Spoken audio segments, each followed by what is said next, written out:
Now this is an example of a nonlinear equation, and everything is actually comprised of this combination of terms, and we won't be able to solve it using our trivial techniques. So we are going to rely on combination of these expression and evaluating values of x, y, z from that.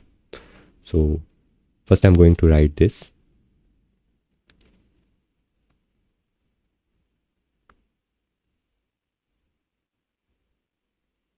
These are three equations. We are going to sum them up and we are going to get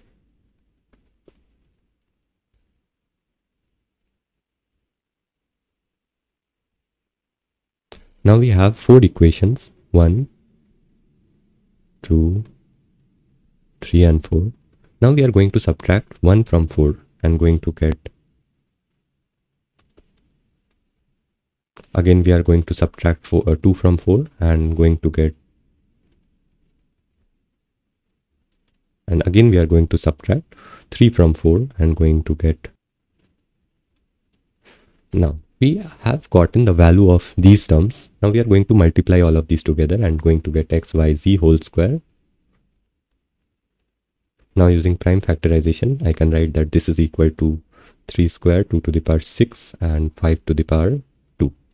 And thus x, y, z is actually plus minus 3 times 2 to the power 3 times 5, which is going to be plus minus 120.